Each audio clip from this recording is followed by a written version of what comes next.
This is Marketing Uncomplicated. Welcome, everybody, and back to the show. Today, I have Justin Rashidi, who is the co-founder and chief strategy officer at SeedX, a data-driven marketing and business consultancy. With a background in biochemistry and engineering, Justin brings a unique analytical approach to marketing, one that starts by aligning efforts with core business KPIs. Under his leadership, SeedX has helped over 153 companies scale sustainably, generating over 1 billion, some great numbers here, in revenue and saving tens of millions in wasted ad spend, which is so important, and we'll talk about that. A Forbes 30 Under 30 honoree, congratulations. Justin focuses on reducing marketing inefficiency and maximizing business outcomes through smarter data-backed strategies. Welcome to the show, Justin. We're so happy to have you. Thank you for having me on the show. Excited to talk. Yeah, thanks. So you have a fascinating background, and I love this concept of, let's get to the groundwork of things. Ads, wasted ad spend is a huge conversation across the board, but the science backed and kind of data and really the science and engineer, how is that leading, in connecting with a multi-million-dollar agency? What led you to pivot from engineering into marketing is my main question. This gets less into marketing and more into my life. So I have traditional parents. My dad is from Iran, and so in these cultures, you can only be three things. It's a doctor, a lawyer, or an engineer. And so I wanted to actually be a doctor. I applied to medical school. I got waitlisted out of school in New York, and I moved out there, and I ended up starting a company once I moved out there because I was going to reapply. And that was the first time in my life that I ever realized that you could actually be an entrepreneur. And so that was eye-opening to me. And then at that point, I actually had another company that was growing, and I got accepted to medical school, and I was I just didn't really I just thought it was more exciting to do this, and I didn't know it was a option available to me before. Yeah. So what got you on the Forbes 30 Under 30 list? I'm not sure. Probably my co-founder. She's more decorated than me. I don't even know if I should be on there. But and then I think at the time we were working with some larger, well-known entities, and then we were working with some nonprofits. And I think they actually submitted us. I'm not sure. I actually don't know. I never really had it as a goal. Yeah. Maybe this is kind of strange. I feel like maybe other people are more goal oriented, but I've kind of gone with the flow, and we won this thing. I was great. Yeah, I like that. Go with the flow. I mean, you want to be in a flow state more than anything in life, right? So yeah, don't worry. I don't know how much I'm supposed to talk about that thing, but I haven't really felt like it's given me that much benefit. Yeah. I still feel like people, basically, when they speak to us or me, and they decide for themselves whether they think I'm, a capable person. You guys have created attraction with all of the stuff that you guys have been doing for companies, and that speaks volumes within and of itself. So sometimes these accolades aren't necessarily what gets folks to convert. So you've helped generate over $1 billion in revenue, which is fantastic. Where do you see companies wasting the most budget in marketing today? Yeah, it depends on, I guess, the type of company. I think all companies are the easiest one to probably pull out of the hat that maybe gets ripped on a lot, but I still think Google brand search is probably actually the biggest marketing tax on the economy. Most people are fear driven, actually, that they think if they do not advertise on their brand keyword, then someone else is going to advertise, and they're going to lose that customer. In reality, we run tons of tests across multiple, both B2B brands and consumer brands. And most of the time, if someone is already searching your name, they continue to go and search to your name. This one usually saves people quite a bit of money. I don't know. Should I go? Yeah, go deeper. Yeah. So, okay. This one, we can go on forever. So on the should I talk on the consumer side or the B2B side? Let's talk both, actually, because I think that they're quite interesting in the separation. So kind of pull out the high level differentiation from the consumer and the B2B, and then let's dwindle down. Okay, so the core problems that exist in B2B marketing is that you have a long you have a long, depending on your buying cycle, it takes a long time to understand whether a marketing campaign was actually effective, right? Yeah. Because you can have early indicators, whether they're an MQL, an SQL, an opportunity, these types of things. But a big thing is most people actually aren't doing a very good job of tracking the contact origin. And then once a deal closed, they're not actually going back to campaigns and updating campaigns. So you have a lot of marketers basically running these campaigns in LinkedIn, Google, Meta, wherever they're running them, and they're using the in-platform metrics. And ideally, you're trying to measure with an MQL or SQL, but just because you're getting a low-cost MQL or a high-cost MQL, it doesn't Yeah. necessarily mean that those people are going to convert, Yeah. right? And so we often see that sometimes campaigns looks like they're performing bad in platform, but actually, like when you track it all the way back, they're performing great. Yeah. And so on the B2B side, this is the number one, like the full pipeline, like management actually is probably the number one problem on the B2B side. And usually if you can actually nail that down, then it's quite easy to optimize the campaigns after that, because it's like, this was good, change Yeah. this was bad, change that. It's the data pipeline of connecting the whole system that is usually hard for companies. Yeah. I like that you bring up that KPI piece because I think it's super important that, you don't just focus on the mass amount of leads that are coming through, because that's where like the feedback loop between, especially in B2B, between sales and marketing is so hyper focused and crucial, so that we know, okay, we need to create a lookalike based on like this batch that came in and so on.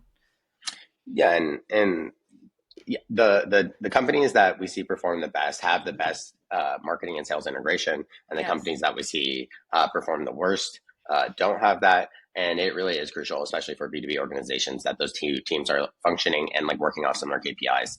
Uh, Agreed. yeah, and so it's interesting, yeah, from a growth perspective. Like a lot of problems are people problems, and not necessarily uh, not necessarily marketing or sales problems. Yeah, yeah. So let's flip over to the consumer side, in terms of like wasted budget. Yeah, on the consumer side, the biggest problem is, well, there's a few problems. The generality are the two big behemoths in consumer marketing are Google Ads and Facebook Ads, Hmm. and then there's other channels that like feed into this mix. And so the way that these platforms work is that uh, they are all trying to take the full amount of credit, Yeah. right? So like if I go and see a Facebook ad, and it's like my first touch point is discovery, right? And I click on that ad, and then 2 days later, I rethink about the brand. I search the brand in Google search, and then I hit a Google ad, right? Now, in that conversion window, Meta and Google are both going to take full credit for that purchase that Yeah. happened. Um, and so then brands, especially as the marketing mix gets more complex, they run into issues of how, like, trying to understand how like incremental or impactful a channel actually is. And usually this is the big area that like we're working on is what are different types of tests that you should be running. One, to understand how much a channel is actually providing, right? Because Yeah. Google's like, oh, we're providing a 2000%, some ridiculous like ROA, and it doesn't even make sense from like when you're like reporting it to like the CEO or the CFO or whoever. These numbers don't make any sense. Yeah. Uh, and it's because the platforms are trying to take the most credit so you continue to spend the most money. Yes. And so we work a lot with brands on implementing like testing structures.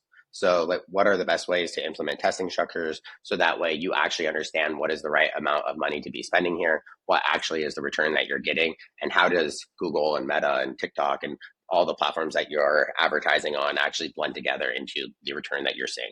Yeah. Tell us a little bit more about these testing structures. I like that Yeah, commentary.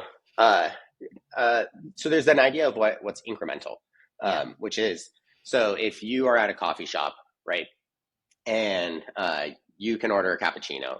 But that day, they decided to put up a sign that says, like best cappuccino in the world. And if this was Google or Meta, they would basically just say, well, every cappuccino that was bought that day, like Yeah. goes to this sign. Yeah. And obviously, like from a very easy standpoint, like that makes no sense, right? Yeah. Like that some of those purchases would have happened even if that sign was not there, Yeah. right? And so what we're trying to get into is what was actually the lift um, from this specific sign. Yeah. And so the way that you go about that is you basically feed in all of your purchase data. You take these audiences and you break them into clusters. So you cluster the audiences based off of average order value, seasonal trends, repeat purchase rates, and you're trying to find groups of audiences that look like each other. Hmm. And then the gold standard, so there's two tests that we run, but the gold standard test that usually is used is a holdout test. So you take that one of these clusters and you basically say, okay, like for half of this cluster, if it's say this cluster is 10 states, we're going to take 5 states and we're going to give them the treatment. And we're going to take these other 5 states and we're not going to give them the treatment. Yeah. And then you run basically what was the difference between these two groups. That difference is like ideally what's called like an incremental ROAS or an incremental return. Yeah. And that helps brands understand at a true level how well that channel is doing. So that Yeah. way, because a lot of, especially at larger brands, they're scared like, well, I don't want to hurt revenue, right? And so And when you how say do you? hurt revenue, like you don't want to spend with no return, or it's like you just dumping revenue to like see nothing. No, actually, people have the reverse. Is like they were like, we already spend this, and we're Yeah. already making like we spend X and we make Y. We're Yeah. really we're happy with that, and so we don't want this to go down while we're Yeah. trying to figure this out, right? And so this generally leads to a lot of marketers being scared to pull ad spend, Yeah. and this is why we end up saving brands money or increasing efficiency, is because if you don't have the proper tools in place, then people are scared to like reduce ad spend because how are they supposed to know how much like True. how effective it was. How are they supposed to know what audiences they were supposed to segment from, right? Yeah. Yeah. And so, uh, yeah, when they're scared if they remove revenue, that revenue, or when they remove ad spend, that revenue is going to decline with it, right? Yeah. Uh, and so, what is the best way to set up a test that you can actually understand the performance of a channel while also continuing to grow the brand and not affect like revenue? I see. Okay. Okay. And then most of the time, because it is you're like squeezing every dollar out, and because at this point in time the data has basically told you what's working, you're able to kind of increase a potential pipeline versus like seeing a decrease in revenue, correct? Yeah, and there's some cool stuff like um, well, yeah, I mean, there's a lot that we can do in it. Like the things that I find like the most interesting are the hard to measure channels. Yeah. So some channels that are harder to measure are YouTube, basically any view based channel, right? Oftentimes you have channels that are underreporting. So YouTube is a channel that notoriously underreports.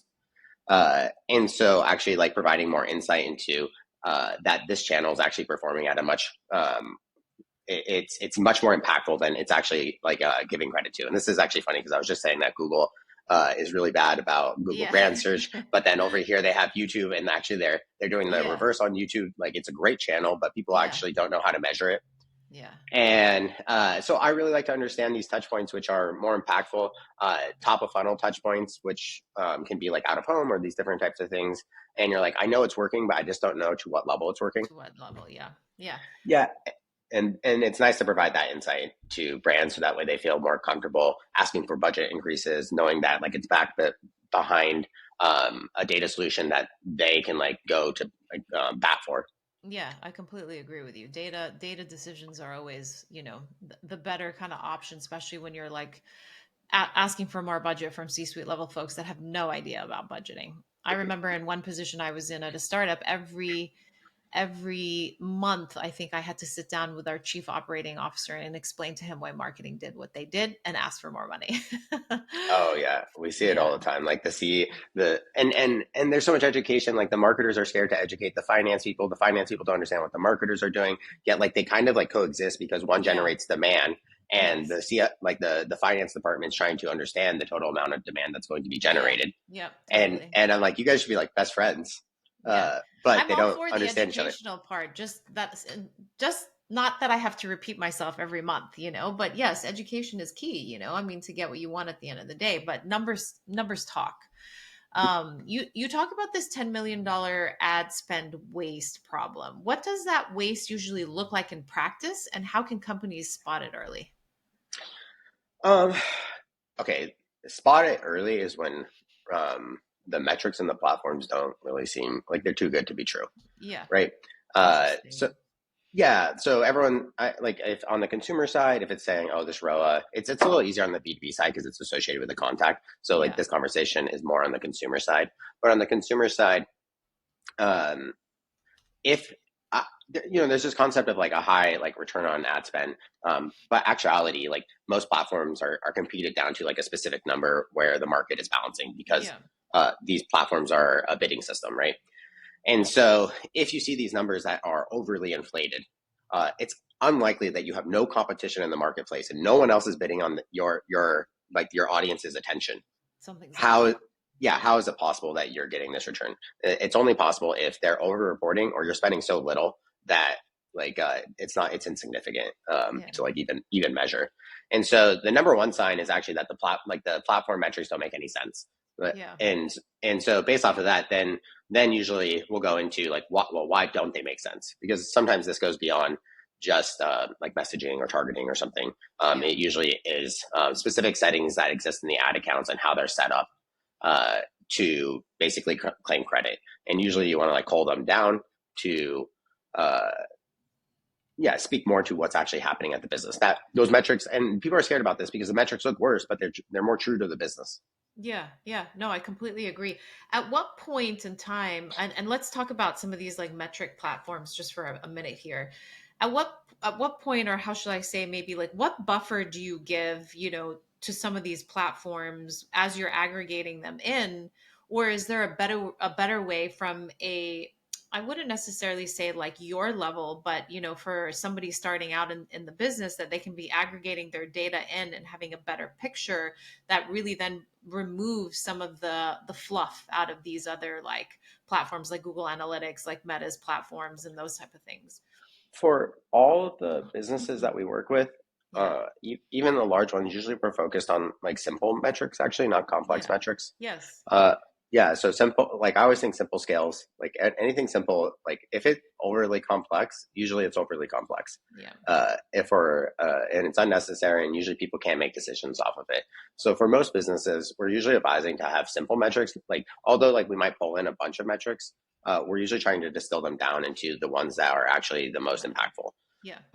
On the consumer side, like the easiest ones are literally the ones that we usually like to track are the number of new customers, the number of return customers, what is your lifetime value, how much does it cost if you take your ad spend and divide it by the number of new customers, how much did that new customer cost, and then what is the percent of marketing to ads, Yeah. Yeah. percent of revenue to ad spend. Those simple metrics actually, well, like you can go look at engagement and sessions and add to cart rates and initiate checkout, like those are help to paint the story of what's happening from the user journey. The metrics that exist in the business are much more tangible. Yeah, yeah, very interesting. I like that. Keep it simple. Don't make it over complex. And I completely know where you're coming from because I also worked with a client that had a beauty that was in the beauty industry and aggregated beauty products onto an app, and they wanted to know about all of the user journeys, all of the user experience, and how this person was clicking here, clicking. And I worked on this project for like 6 months, and we still got nowhere, right? So I completely agree with that statement. Keep it simple. Otherwise, you stagnate and you don't move forward you know a lot of companies think they're data driven. What's the difference between just tracking data and actually using it to drive strategy? Yeah, I mean, so everyone tracks data. Yes. Uh, the how it goes is applying the data, right? Yes. So do you understand the data and can you actually make decisions off of it that actually changes, how you're forecasting, how you're buying things, how you're bidding, how much you're spending, where you're spending. Um, to me, being data driven is actually like being able to take what's happening and translate it into actionable goals Yeah. and next steps. And and so usually brands, while they can report the KPIs, they often lack the ability to take that next step into, well, from this, it's easy to understand that we should do this. And so that's generally where I think we help a lot is like understanding not just the metrics, like, How anyone to can kind of distill read. it and break it down.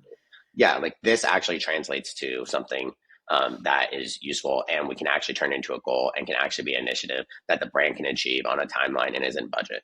Yeah. Do you find like there's a mind shift when you're educating your clients like on how to read the data, and are they open to it, or or are there some clients where you just get where they're like, I don't really care about the data, just bring me the money, or like just create my pipeline? Yeah, I mean, this is a great question. So I would say almost all the work we do is in the education. I feel like we're a teaching company at some Yeah. capacity because we spend a lot of time just Teaching and talking about, therapy. yeah, oh yeah, stakeholder management. I was like, well, when people ask what we do, I'm like, well, we do a lot of stakeholder management actually. Yeah. Yeah. Uh, so yeah, it's an interesting question. Most people, when you're introducing a new metric, they're hesitant, Yeah. scared. Yeah. They're reluctant in some capacity to accept the new metric. From our perspective, we're an outsider, so there is some of like that, like, oh, you're an outsider. There's a little bit of, I've known my business for X amount of time. How do you think you know our business better? Always. Yeah, so there's these aspects, and so uh, there's no simple way to cover this one except you basically continue to like reiterate similar messages and showcase how like this number is changing and how Yeah. that individual or that brand is experiencing it. And the more that you can correlate like this change to this thing, the more trust that is built normally. Yeah. Of the 153 companies, is there a through line of a consistent blind spot or attribution errors you keep seeing over and over again? Yeah, there's consistent ones. Again, on or mainly, we can keep continuing on the consumer side for this one. Yeah. On Yeah. the consumer side, yes, the settings that people have campaigns on Yes. Yes. are consistently, I think, set up for the platform to claim the maximum amount of credit. And just making these simple changes. So when we see someone who has an ad account, there's lots of reasons an ad account could be incorrect, but again, if the metrics are overinflated, then you're optimizing for overinflated metrics, right? Yeah. And just changing the settings, like for example, the biggest one is meta. Like, are you doing view-based attribution? What percent of those views are actually coming from new versus engaged customers? This one on the consumer side is like one of the biggest ones that is like an easy win. Yeah. Um, and yet we see people like still leave it running. Not exclusion. So the current way meta setup is, I can keep going, I guess, but Yeah. Yeah, uh, please. yeah. So Meta is really pushing like Advantage Plus campaigns, and Advantage Plus campaigns, it's a little harder to exclude audiences. Yes. You have to go into the settings, and you have to actually upload lists into So like they the. they kind of bulk it up is what you're saying. Mhm. Yeah. Yeah, they hide it, and then they won't report it unless you put it in, right? And so most people who are having these similar issues, it's because Meta, it's a machine learning algorithm where it's like it's supposed to get the maximum amount of return, right? And so obviously the maximum amount of return comes from return customers who view your ads, Yeah. right? Like this is the warmest segment of your customer pool, right? But like we were talking about earlier, this customer pool also probably didn't even need to be marketed to. There's a Yeah. high chance that these people would have bought anyways. Yeah. And so some simple ones on Meta, the simple ones are how much view-based attribution or view-based conversion are you getting, and are those conversions coming from return customers? Like these two are just like check if you can like save a bunch of ad spend that way. The next one is, and I think this one's a little more controversial, is how you segment on Google Ads, like branded keywords versus non-branded keywords. So Google has PMax, like all these platforms push to like leave in the like return customers because they say it learns better. Yeah. I've yet to find that 100% true. I think there's some like cases we've seen where it's like a little bit true. Are But you actually like talking about the like the return customer, or like the what's that marketing's called? It's like slipping my mind right now, but it's retargeting. Are you talking about that, or just yeah, it's a focusing little on that data of the in return customer? Google search, like it's a more keyword driven like Yeah, platform, right? got it. And so I guess like return is not necessarily, it's more brand aware, maybe is the Okay, better. okay, makes sense. Yeah, Yeah, because they already know your brand name, right? yeah, So it's like there's a big difference in the customer journey for someone who already knows the product and who you are, for someone who is not brand aware. yeah, And they could be searching for a solution, or they could be searching for a product for that solution, that Yeah. that problem that they're facing. Yeah. And so these keywords where people are not brand aware are more expensive, but also is growing the company more. Yeah. Uh, the keywords where people are already searching your brand are cheaper, show higher conversion, but generally aren't driving the brand growth as much. Yeah. Very interesting. So let's talk a little bit about like recession proofing and really like the Mm, role of like marketers and like spend. I mean, if we think about companies and the goals of like the financial team, the goals of the product team, the goals of the marketers are a little more up and down, up and down, up and down, right? Because we're moving kind of with the world and we're moving with purchasing power. We're moving with shifts and changes on a constant basis, right? So, yes, we may set a certain amount of goals and then tomorrow, surprise, something has changed, right? So obviously the advice is scale down, don't cut, don't stop. But let's talk a little bit more about that because, we need to dive into this because a lot of the times the first thing that people do is just cut budget immediately from marketing. yeah, and then this gets into the educational aspects of the organization, which is, Yes. do you believe that your marketing spend is driving demand, or do Yeah. you believe that it's a line item, right? And so if you believe it's a line item, then you'll always want to cut it, right? And so this is the Love CFO that. perspective. Love that. Love that. Love that. And you're Yeah, so and right. yeah. So there's two ways that you can be viewing a marketing expense. One is as an expense, and the other it's an investment. Yeah. So the more intelligent way of thinking about it is obviously as an investment. And if you're thinking it as an investment, like the opposite would be true if in the stock market. If the stock market's going down, you would also be thinking like, should I be buying more if I believe that the market is going to turn around, right? Yeah.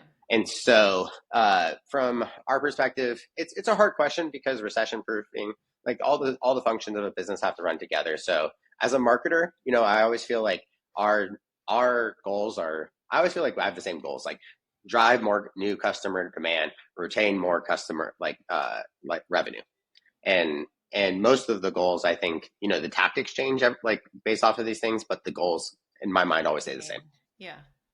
And so, and I think then marketers have to work with operations and finance and understand how much inventory levels exist, what can be purchased at what rates, and how fast they can get something in. Do we need to move Yeah. old SKUs more, etc.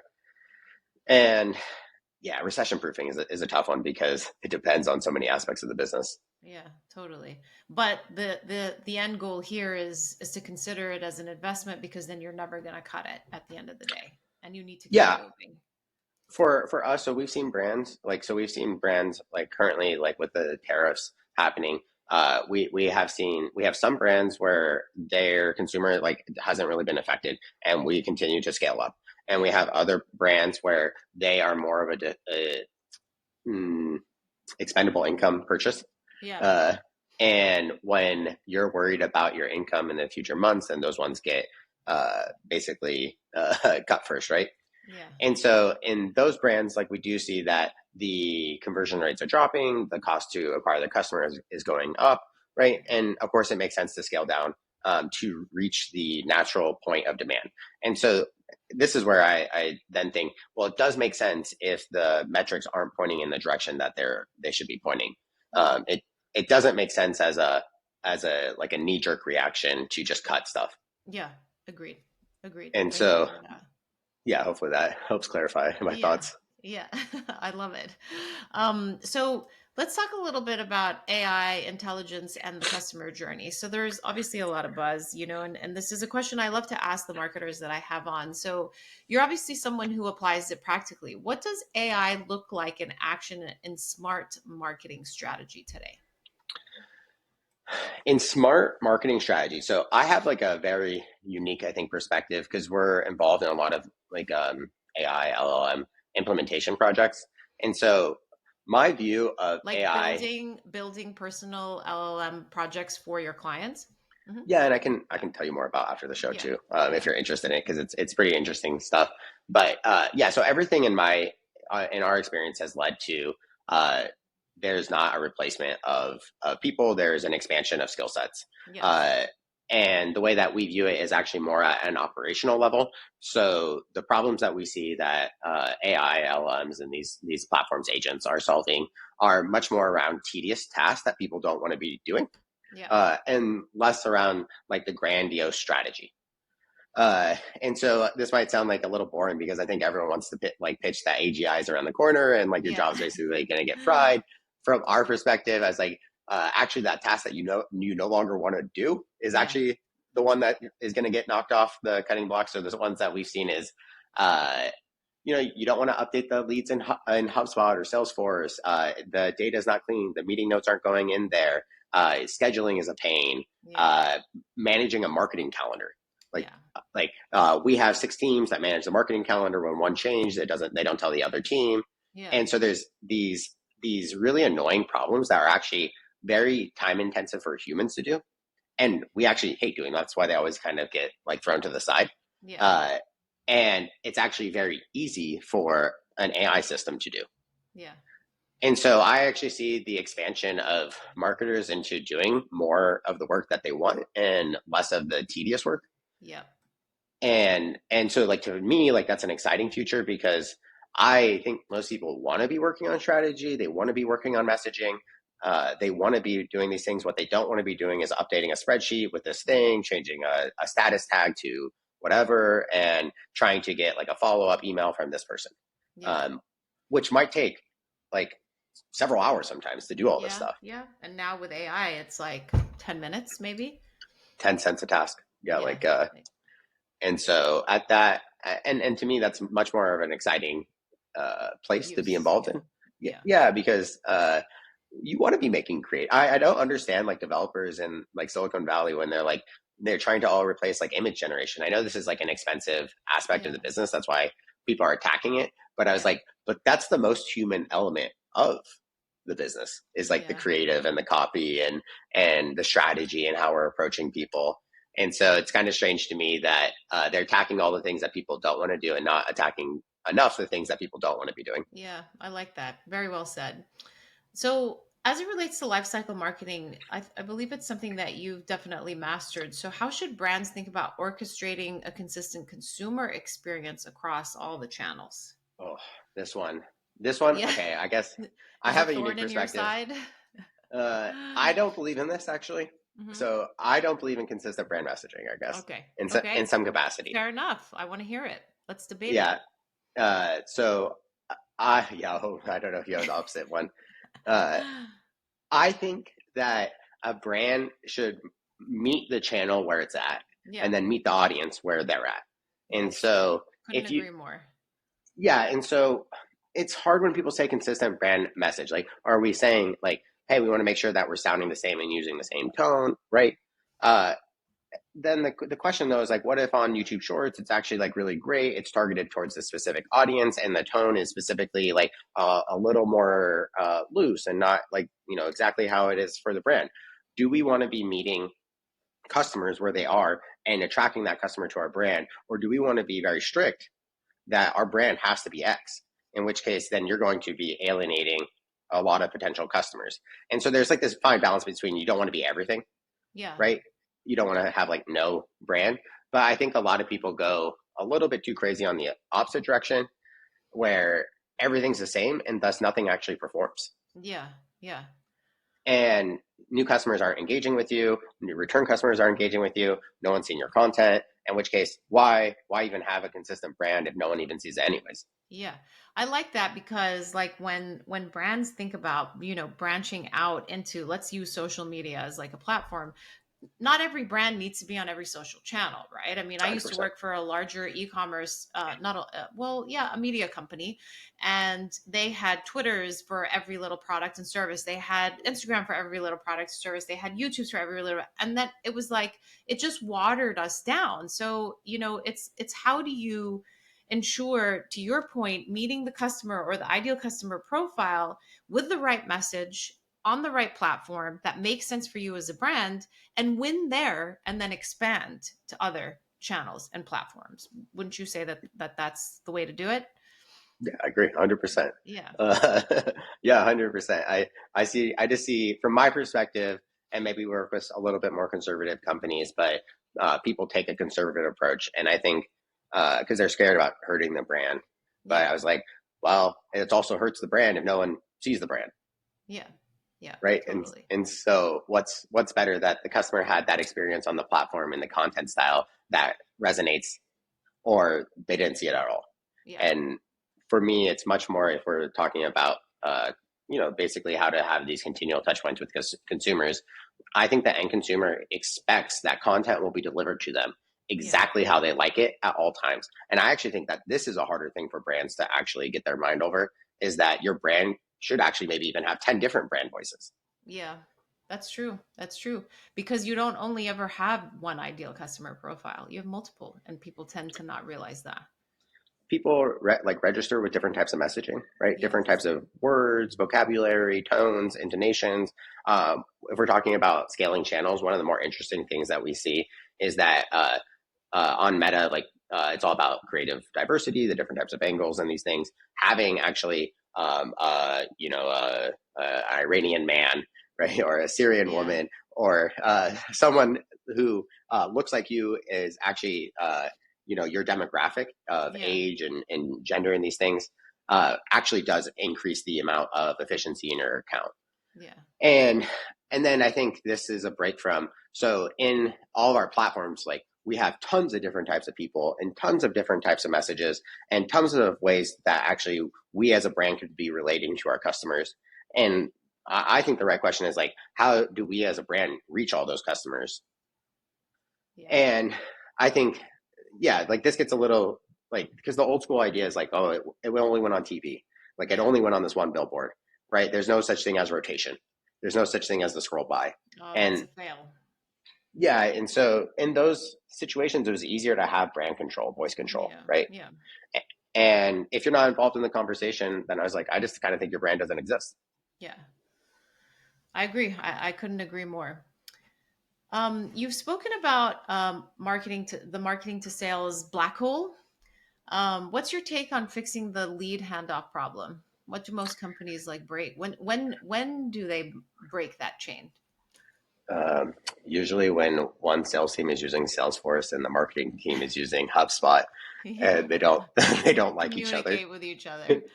Yeah, Yeah. that is probably actually the number one Yeah. uh, reason that it actually breaks down, is usually actually at the pass off, literally Yeah. between the softwares. Yeah.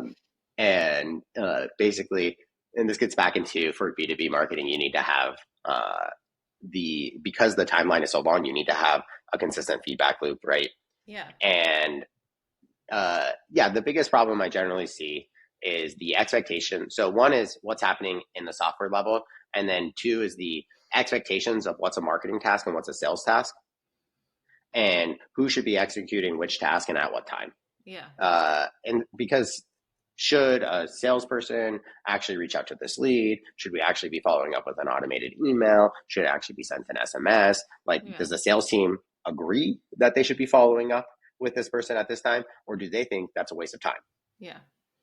And these small nuances of responsibilities and Is data, what like, breaks. is usually what, like, where you create like the tension of like, well, I don't want to be doing this, you should be doing Yeah. that. And then that, like, pointing fingers at each other usually causes the breakdown. Super lack of communication, I mean, it's just like get on the same page here.